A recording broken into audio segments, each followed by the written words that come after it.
Hey, Allison.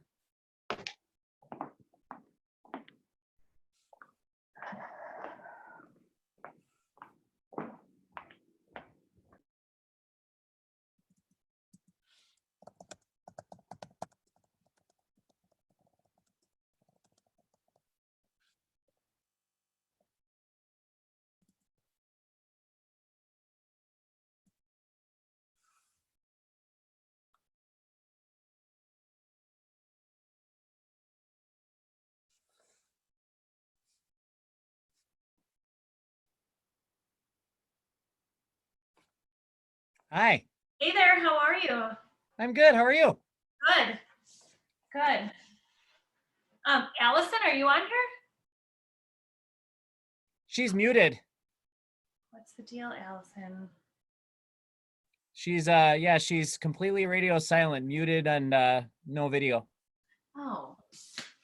Okay, 'cause I was gonna see if she could send you those logos, actually. Oh, that'd be great. Yeah. So maybe I'll put it in the chat and see if she can. How was your weekend? It was really good. We yesterday we just did a whole bunch of stuff around the house. My 16-year-old daughter, it looked like a bomb had gone off in her room. So I went to Menards and I got a whole new closet set up and installed it and got that all set up in her closet for her, and now we're friends again. Oh. Yep. How was yours? It was good. We did some work outside. My husband and son built like outdoor garden boxes. So they were working on that. Oh, cool. Yeah. Yeah, we got some outside projects going on too right now. Yeah. The dump's not open, so we can't get rid of anything right now. That's us. We're like have a pile of just like stuff to go to the dump. I mean, you have a really nice office. That's beautiful back there. Yeah, I know. I have like this 4,000 square foot office in my basement. I had this big build out done. Yeah, I mean, lots of natural light. I feel like Allison left now. Oh, shoot. I gotta see who this is. Here, take it. Hello, this is Tina. Hello, this is Tina.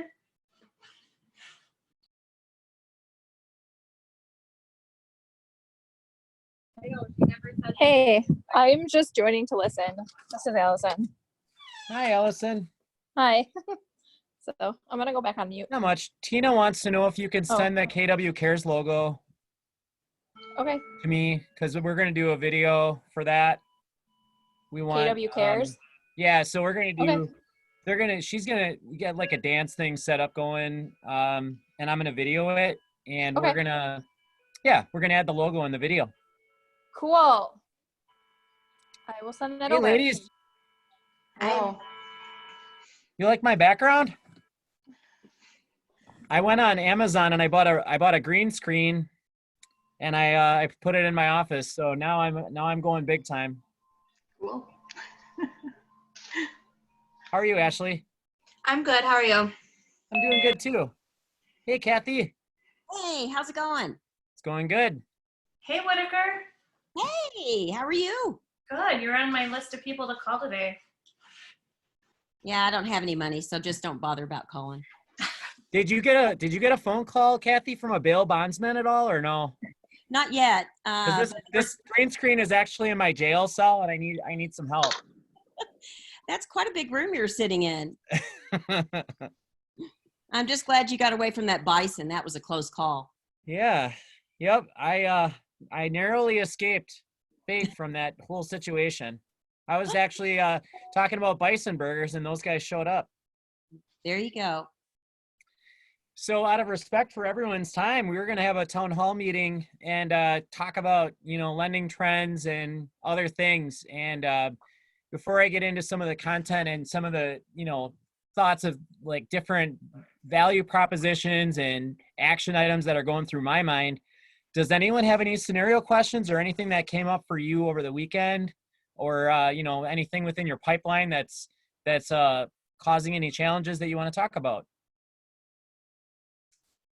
I do not. Okay. And so basically, the thing that I wanted to get into right now is, is really just to talk about a couple of things that if I had a chance to get into what I help people with when I think outside of the KW curriculum, as it relates to my strategies when I'm trying to find new business during a time where there's, let's say any other force at work, like a disruption in your workflow, your business that relates to like something that's going on right now. I think about cause-based transactions. When someone asks me about how the real estate industry is going and how the mortgage industry is going, I always have a really good elevator speech. I'm always really ready. Hey, Mandy. Hi. I'm always really ready to offer, some positive vibes around what I'm doing and why the business is still very vibrant and still active. And what it comes down to for me is cause-based transactions. So for me, a cause-based transaction would be someone who is getting a divorce, someone who is working with a lot of investment property transactions, or you have someone that is going to go through something in their life that's going to cause them to have to do a real estate transaction no matter what. So I actually have plans in the third quarter to do a workshop similar to the one I did with appraisers, where we are going to bring in 2 family lawyers to help customers and help the agents collectively understand ways to get more business from people who are going through a divorce, for example. And that's one of my favorite things to do when I'm trying to not go through my 36 touch, not call my database and make care calls. I am trying to align myself with business to business professionals to make sure I make that part of my effort in how I'm prospecting. Does anyone have any ideas in areas that you prospect business to business, not going through your database that you use to generate leads? I think the system is very similar to a normal call, but it's a higher level because you can talk through what we've done to change and to pivot and ask them what they've done and how it is, and just have high-minded conversations around it. And even if it's a restaurant or if it's something, you can ask, how can we support you, or what that is. But I think a lot of it is very similar. You just find the business owner, you call them, you talk through it, you share ideas, and maybe if it's later at night and you're having like creative time and you come up with an idea, you share it with them or you text them, or it's just a really good way to create mind share with them. Absolutely. I always feel like the character trait that relates to the business owners the most that I associate with is the notion that I can pick up on the fact that this person is a connector. I have an attorney that works off of Executive Drive in Brookfield, and the guy sues car dealerships. He sues collection agencies. He used to do bankruptcy law way back when, but I just talked to this guy for about 20 minutes one time, and I learned so much about how they go and they sue people that you would never even think to sue. And in this year, I've gotten 3 leads from this guy. And it's really interesting to learn about when, kind of like what Scott was saying, light attracts light. If you're going to go through and you're going to learn more about that person's business and have entrepreneurial spirit, a lot of times that'll resonate with how they think about you and the way that they can connect you with those that are in their sphere too. So that's kind of like my perspective on having theme days. Had a couple other people join the call. So this is my first town hall meeting. And for those of you that got on the call, I feel it's an honor and a privilege to get a chance to lead a call with you guys where Cindy had asked me to participate in kind of bringing some outside perspective to what you guys are going through with your transactions, and any way that I can shed some light on the stuff that I'm doing to make things successful.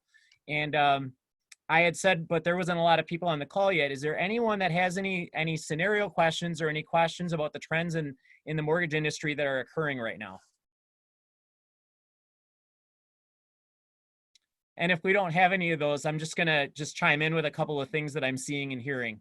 You know, Because, well, real quick, Go ahead. because I know about the whole awkward silence thing, especially on Zoom, everybody kind of like waits to see if anyone else has a question before they ask their question. So a lot of times you just got to give it a minute. But Okay. just jumping in, what we talked about, Tina mentioned last Wednesday or Friday or someday, I think for Wednesday, was just this whole concept dynamic around refinances versus actual home closings. And a lot of lenders being way too busy with refinances to give us the service we need for the home closings. And how are you, or how, you know, what are the best practices around prioritizing? You know, maybe refinances aren't as much of a priority or time sensitive. So how can you ensure that you continue to give the closings, that the real estate closings, the time they need, when, you know, in reality, as a lender, you got like two, it's kind of like your farming season. You got like tons of refis probably, and the real estate business. So we're just looking for ideas that, even if it's not, I guess, ideas what you're doing, but then also if we're listing agent and we get a pre-approval from someone, maybe questions that we can ask them, or how can we best be an advocate for our clients to ensure that timelines are going to be made, and that sort of stuff. I think those are all really valid points, Scott. The first thing is I guess I take that and put it into two separate compartments. The first compartment that I would think about, of course, is how we establish dates and deadlines around the real estate transactions, and the notion that there are some lenders out there that have not differentiated their workflow from the refis to the purchases, even while the appraisers are not able to. The appraisers are really ultimately the ones that are on the front lines with that whole situation without being able to differentiate. So how it begins is, first of all, our team does pipeline reviews every Tuesday at noon. And when I'm not in that meeting, because I'm at your sales meeting, I get a debrief in an Excel spreadsheet, and here it is. It's right here. This is my pipeline right now. So on this pipeline, it has a list of the appraisal deadline, the loan commitment deadline. It has all my conditions that I need to satisfy in order for that loan to go to closing. If that appraisal hasn't been ordered yet, if we need the homeowner's insurance, whatever it is that we need to do, I have knowledge of what's going on with these loans. So lenders that are not doing appraisal reviews, lenders that are not doing pipeline meetings, that's like the first thing. That's the first line of defense, because otherwise you get a phone call and you sound like a deer in headlights, that you don't actually know where your loans are at in the process. And then the next thing that we're honestly having a really tough time tackling, and I wouldn't expect that it would be so challenging, is getting documents from customers. We run into situations right now where a lot of people are working from home and they don't have access to a scanner or a fax machine. So we're using, on our phones, we're using an app called TurboScan, where we're asking customers to take pictures of documents on their phones, and then they can email us PDFs of stuff that they literally use the camera on their phone to act as a scanner to send us documents. But for lenders to get the disclosures back in time, that's a thing. For lenders to be able to get all the associating documents, most of you have probably done a loan application in your time, and that's a thing. And then two, the lenders can ask the appraisers for a specific date that they want to get the report back. And the lender can also manage what is the lead time with their underwriting department, so that they know how fast they can turn around a commitment letter for people. Let's say you're up at a spot where you get an appraisal back on Thursday and you know your commitment letter is due on Friday at 5 o'clock. It's about being proactive and not reactive around what those deadlines look like. And a lot of times now, what I've been starting to do, and I think this is a really good idea, is I start with one email and I always reply to that same email throughout the entire transaction, because that way you see a running chain of communication for the way things are transpiring through the transaction. So that if there's a question, you can always just scroll back up and see right in there. And I always keep my processor and my assistant on all of those messages. Hey, Bill, I have a question. Yeah. So, piggybacking off of the morning call about bulletproofing your business. So, if you were the lender and you to the buyer that was being brought to my listing, if I called you to touch base with you, I have a set of key questions that I ask, and I'm wondering what else you might recommend that could be asked that would be helpful to us in trying to advise our clients of the best, most solid buyer for them to consider. For example, when I call, I ask also if, can you tell me what the buyers do for a living? Do they have essential jobs? That's one that's coming up. Number two, looking at the pre-approval letter, can you tell me it's conditional? What specific conditional items are there? And it's okay if it's like conditional for the appraisal and so on and so forth, but can you help us build something around that would give us some key questions that we could ask lenders that would help us, steer our clients in the right direction of picking the most solid buyer? So, and Amy Canada made a reference to this at the end of the call last Tuesday when it was brought up that they did, someone said, can you tell us if, anything about, is this person's employment been verified or anything like that? So I personally, when I answer that question, Kathy, what I'm looking to do is I'm looking to protect, I'm protecting the agent, and I'm also protecting the opportunity that her client has without divulging too much information. So I would ask the question something like this. Mr. Lender, we're seeing a lot of cases right now where there's a chance that someone's employment is not essential. And we're wondering, ahead of issuing this pre-approval, has anything been done to ensure that these buyers are still gainfully employed and that there's no chance that there hasn't already been some volatility around the likelihood of their continued employment? That would be one question I would ask. If you were, and this is all in pursuit to not sound snarky, but Right. again, to protect the transaction. We're seeing and hearing scenarios where someone's employment was displaced, and we're looking to just validate, did you dot the I's and cross the T's that this person isn't going to be experiencing any issues with continuing employment throughout the transaction? And the other thing is, when you have a buyer like this the CARE Act, one of the things that happened was people were given up to, I can't remember the exact number. I thought it was 12 weeks. You could take 12 weeks off of your job so that you could stay home and school your kids. If the kids aren't in school, you don't have anything to do with that. And in that scenario, you get 2/3 of your normal income. And this is an example for someone that still had a job, still was able to go to work, but they took time away from work voluntarily because their kids didn't have anywhere to go and their kids need to be schooled.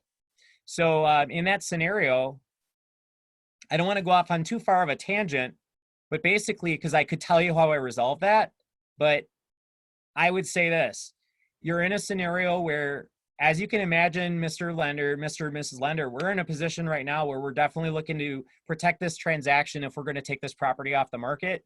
What type of evidence can you give me that will substantiate that this person's income is likely to continue? And then see how they respond to that in a unbiased, non-confrontational way, as best I can say it. Excellent. Thank you. The other thing that we're seeing right now is, so I'm just going to stop there for a quick second before I go into talking about appraisals for a minute, about the fact that we can still do these exterior only appraisals. I'm going to talk about that in a moment. But I just wanted to go back to this CARES Act example that I had about the 12 weeks where you can get 2/3 of your income. I had this lady call me and she says, "Hey, Bill, we're going to close in 3 weeks. And I just want you to know, I haven't been working since April 1st. And I'm like, what? She's like, well, Yeah, and she explained the whole thing to me. She's like, kind of like I was saying, I'm getting 2/3 of my income. So I had to get a letter from her employer that says that she will have a position when she's ready to come back to work. I had to get a letter from her saying that she intends to go back to work. And then, and basically I had to turn that information in to the underwriter for them to sign off on it. And they just gave her credit for her normal income, and it was just fine. As a lender, we run into this where, let's say you go on maternity leave, you have FMLA, okay, is what it's called, FMLA. You're allowed to go off of work and still use your normal ordinary income for qualifying for a home purchase. And the CARES Act detail falls into that. It's when you are not, when you are laid off and there's no indication of when you're going back to work, that's when you have a concern, because unless the HR person is willing to state that when your definite date of going back to work is, there's underwriting discretion to look at, do you have enough reserves to qualify for that loan? Can we qualify on just one person's income? Let's say there's 2 people and one person still working. So those are some things that are coming up right now, a fair amount around that kind of stuff. Any other comments on the employment question? That was a good one, Kathy.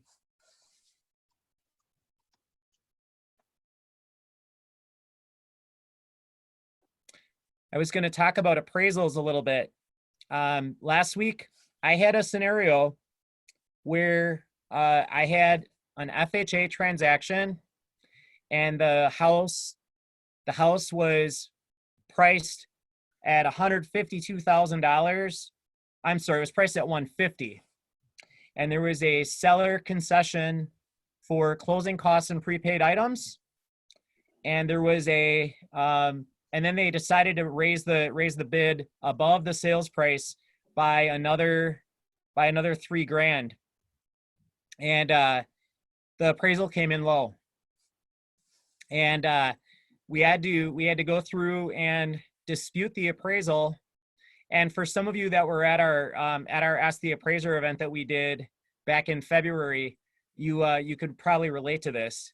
Basically, I went and I got a rebuttal from the buyer's agent and the listing agent. I went back to the appraiser and I asked for a reconsideration of value.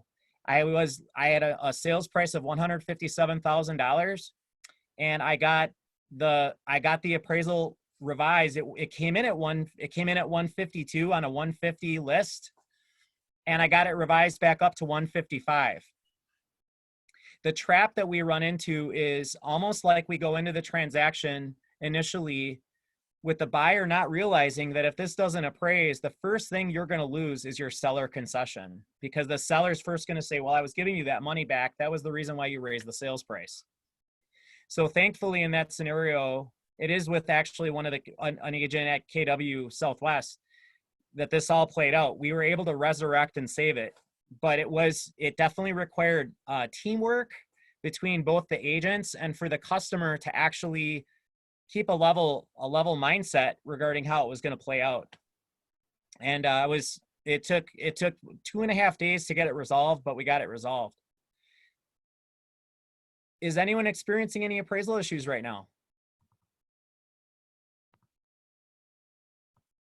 I think just timeline or timing. So not price wise, but like just them being super busy.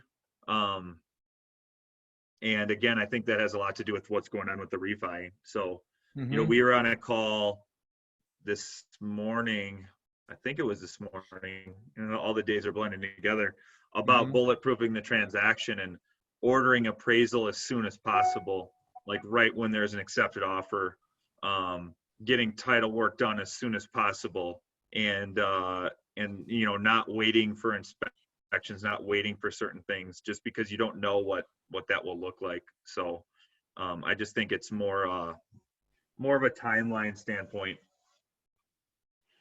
What I've been telling people to do when I get in these situations, even if I've got a 30-day close, which some lenders right now are not even wanting to do a 30-day close, is if we know that home inspection is going to happen within the first 10 days after we get acceptance on a transaction, that we order that appraisal to Scott's point right away. And we simply make sure that the appraiser knows when the inspection is happening so that we get on the appraiser's calendar. And then that way we know that we can have the appraisal happen after this date.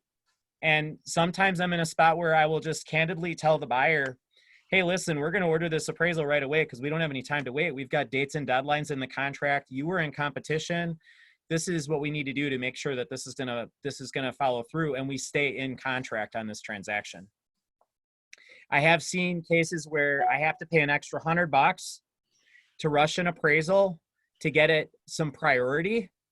And that is something else that we'll do. We'll literally ask the appraiser, hey, if the appraisal is $450, if we give you $550, will you finish this appraisal in 7 days? And they're motivated by money too. So a lot of times they'll do it. I wanted to talk about the type of appraisals that are required right now. Again, I wanted to bring that up. 2 weeks ago, I had made a comment to you. There's two types of appraisals.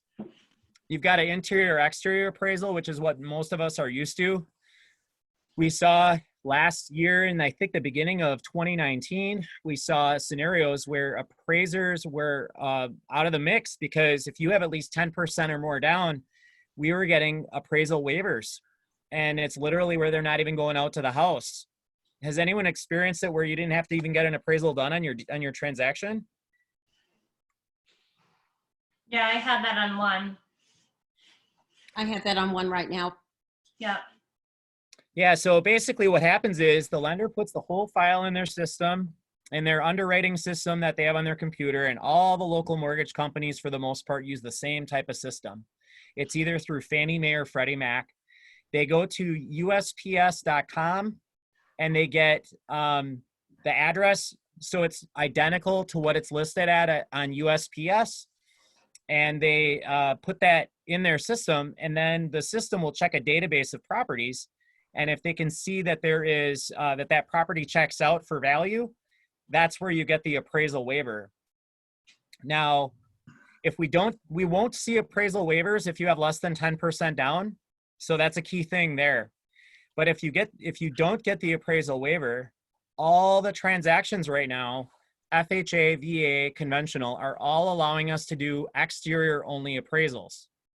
And when you get an exterior only appraisal, I actually just refinanced my house about 3 weeks ago. And when I refinanced my house, I had the appraiser come through and I had finished my basement at my house since I bought the house. And when I did that, the appraiser says, if I don't have any proof in a city assessor records, if I don't have any proof at all that this was there, I'm not going to give value for it. So one of the things that I want to keep out at the forefront of these discussions around workarounds that are being deployed right now on transactions is to make sure that if you have a property that was recently improved, that the appraiser cannot definitively prove that those things were done to the home and it was going to be needed to establish the value, to keep in mind that that's something that you should definitely know that the appraiser is going to take into consideration. Also, if you have repairs to a property, the appraisers are not, of course, going to do any kind of work orders on the interior of the house if it's FHA or VA. But if there's work that's being required as a part of the offer to purchase, normally the appraiser has to sign off on those things. And right now, what's happening is the lenders are accepting a letter from the buyer that says, to whom it may concern, I'm satisfied with repair A, B, and C that the seller completed as a part of the offer to purchase. And that's how we basically cover our bases. Hey, Bill, thanks for making that point, because I literally just had that happen on my closing on Friday where they asked me at the 9th hour to go ahead and draft that up. And it kind of threw me off a bit, but it really threw off the listing agent of the fact that I had to send that over to him and get the sellers to sign it when they had already pre-signed. Yeah, people are like, why am I having to sign this? Well, a lot of it has to do with liability. The lender has a fiduciary responsibility to make sure that if there's any defects or any items that the seller was asked to address, in the transaction that the lender vetted out what those things were and satisfied that those things got done.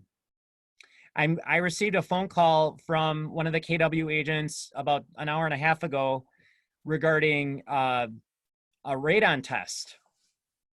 And the seller did not want to do the mitigation system in the house. And in fact, this has come up twice in the last 60 days. So I think it's really important to know this one. So you get a scenario, you've got a buyer and seller that negotiated on a transaction to the nth degree. The seller is, let's just say hypothetically speaking, the seller does not want to move off of their number at all anymore. And that radon number came in high. Now the seller says, I'm not paying $1,000 to put a mitigation system in the house. I'm willing to give them a closing cost credit though. So the question is, what do we do if the offer was subject to a radon test and whatever that result is going to affect the outcome? Has anyone ever had that occur before? Oh yeah. So the way that we solve that is, and I this isn't exclusive to just First Bank either. I've done this in previous, because I'm a transient. I've worked at a lot of mortgage lenders, right? No, I'm just kidding. I've done this at a few different companies. You draft an amendment, and the amendment basically says that the radon test is hereby removed from the offer. Seller to credit buyer at closing $1,000 for closing costs and prepaid items. And so long as that underwriter did not see the test results, you're good to go. That's a way around that if something comes up with the radon test. Do you hear these commercials, guys, on TV, how these car dealers are saying that you could skip 3 payments before you pay for your first car payment on a car? Do you hear those commercials ever? Got a couple of nods. Yes. Did you know that you can skip 2 mortgage payments when you buy a house? But then doesn't that get tacked on at the end of your loan? It can, yes, but we don't like to present it that way. So anytime, and I've done this with Alice and Mar on a few occasions, we have a customer, their objection is, I've got rent due through, like take right now, let's say it's April 20th. I've got rent that's due through July 1st. And the customer says, I don't want to move forward on this house right now because I can't have the payment start this soon. So what we did was, if you close anytime after the 2nd day of the month, if we're in a scenario where we can work out a seller concession, let's say we're in a spot where we want to get a transaction put together and there isn't anyone else buying for the property. If you close anytime after the 2nd day of the month, that extra interest gets tacked on to the transaction at closing, which ultimately allows the buyer to skip 2 months. It has to be any day after it could be the 2nd day or later. If it's on the 1st day of the month, then you do not skip that month. It has to do with how interest accrues on your mortgage. So sometimes we're looking for creative ways to put a transaction together, and sometimes the ability to skip 2 payments is a popular thing in certain cases.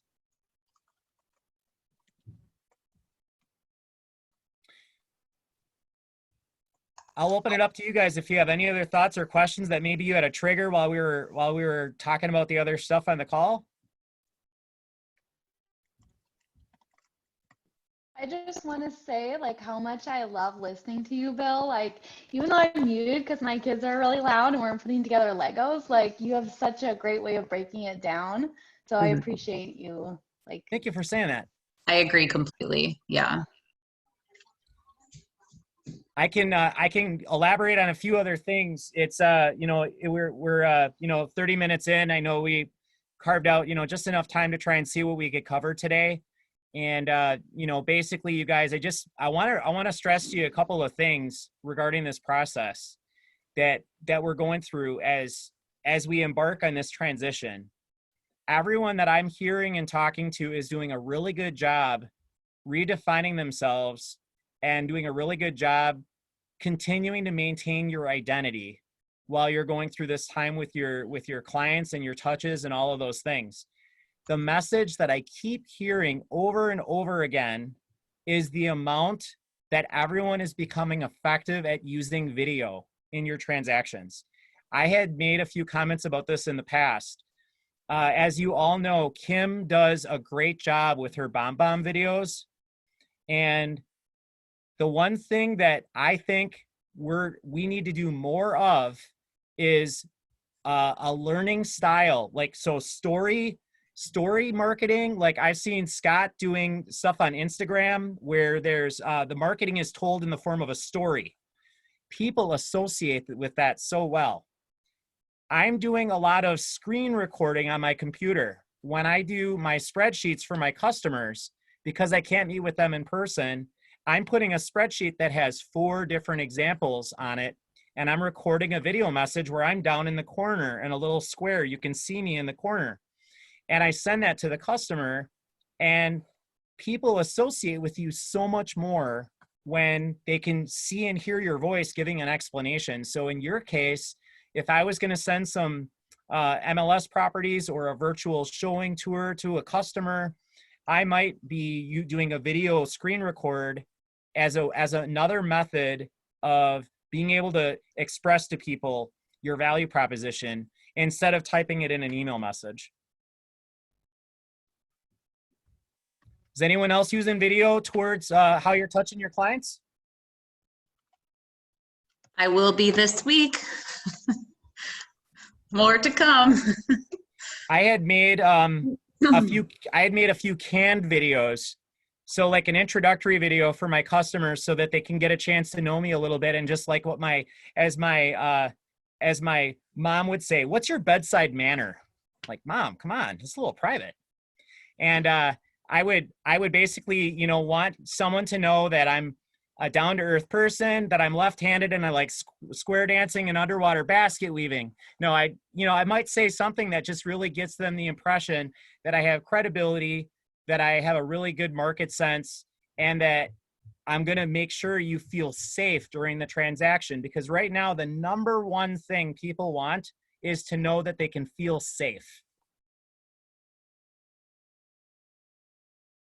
If you have, I had made a comment back when I started with you guys. I'd made a comment about adding your logo to your videos, and I'm gonna share that app one more time on the KW Facebook page.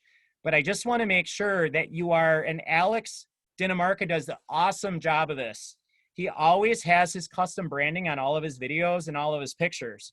So I highly encourage you to make sure that if you don't have an updated .png file for your personal video messages and your photos that you're putting on social media, .png is what you need.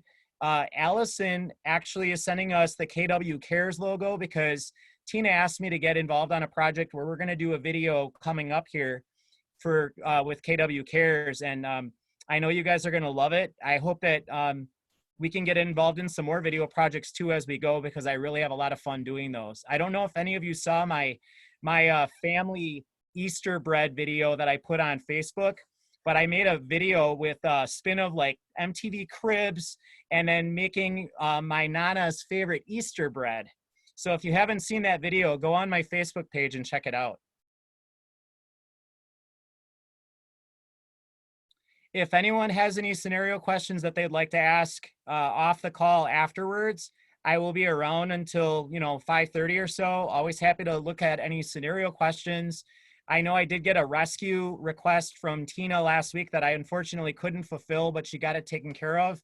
And always wanted to go 110% to, if we can't find a home for the transaction for you, like these FHA transactions that are lower than the normal credit score, or someone that's got an appraisal issue or whatever the case may be, please think of us to go over those with you. Right now, your alliance with Amy and I means so much, because the partnerships are important to stabilize the way people perceive the confidence that they need that the transaction is going to go through. Bill, you mentioned FHA. Is there anything going on with USDA or WIDA? That's a good question. So basically, Mandy, what we're seeing is FHA and so WIDA, which is Wisconsin Housing Economic Development Authority, that's out of Madison. That's a state-run bond program. You don't have to be a first-time buyer to use FHA with WIDA, and their minimum credit score is 640 for their transactions. You can do 100% financing with WIDA down to a 640 credit score. Yes, that's right, 100% financing. And you can even do it on a duplex. So there isn't anything going on really, Mandy. It's business as usual. The only thing that I would tell you is that the criteria for an FHA loan with WIDA does have an income limit, whereas normally FHA loans don't have income limits. So that's the only thing I would tell you. But what happens is you get a 96.5% loan to value first mortgage, which is like you're putting 3.5% down. And then you get a 3.5% second mortgage. That's at the same interest rate as the first. And their interest rate right now for the FHA WIDA loan is 4%. So you get a 10-year amortization on the second mortgage. It usually adds an extra $50 or so a month to the person's mortgage payment. Thank you. Mm-hmm. Yeah, we are still doing portfolio loans at First Bank for customers that need help. But the kind of help that we're willing to give is where maybe someone has a house to sell and they're just not going to have it sold right away, or you have a really good story or a good situation that makes sense. You just need a little help to get you over the hump. We don't want it to be a permanent replacement for a traditional mortgage. And we do want you to have at least 10% down on those transactions if we're going to do a portfolio mortgage for someone. The other thing that WIDA is still doing is their conventional products. They're still doing 100% financing on those conventional products too, but there are income limits. So one of the things I always try to do when I'm helping people is I always say, and while we're going through pre-approval, Mr. and Mrs. Buyer, we're gonna actually see what programs you're eligible for. I don't make giving them the 100% financing the reason for doing business. I say to them, while we're pre-approving you, I'm going to see what first-time home buyer programs you qualify for. That's how I present it, because otherwise I'm setting the stage for if they don't get this one thing, I've just crushed their hopes and dreams. And next thing you know, they decide not to go forward and continue shopping or something like that.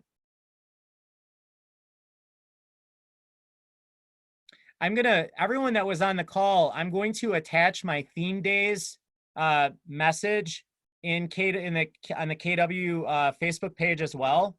The one thing that I want you to keep in mind, I guess, is I want to maybe kind of bring this all together to a close, is how important I feel right now it is to have theme days in the way that you're approaching your business. I want to make sure that you are spending just as much time equally throughout the week focusing on business to business opportunities for connectors as you are doing your care calls to your database, as you are maybe working with your buyers and sellers, that sort of thing. Because right now, more than ever, I am trying to make sure I have some family attorneys that send me divorce clients. And for those of you that are not prospecting those kind of leads, it doesn't take a rocket scientist to realize you could get 2 transactions out of that if you play your cards right. That, you know, we have a lot of instances where, like, I know Julia Kellogg right now has a husband and a wife that are both getting divorced. She's selling their house and they're both each buying a house, and she's working with them on basically 3 transactions. So if you're not leveraging that as a part of your mix of your sphere of influence, I highly encourage you to get involved in a network where you are considered a subject matter expert for a few family lawyers. And notice, I do not call them divorce attorneys. I call them family lawyers. That's how they refer to themselves.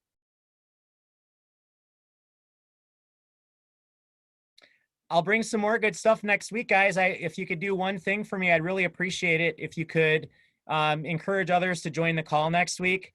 I am going to put out an agenda before next Monday's call so that we can make next week's call even better than this call. You're awesome, Bill. I always learn something whenever you have the microphone. Thank you. Thank you very much. I Thank you, appreciate it. Bill. Yeah, thanks, Bill. All right, you guys, we'll talk to you real soon. Have a great rest of your day. You too. All You right. too. Bye.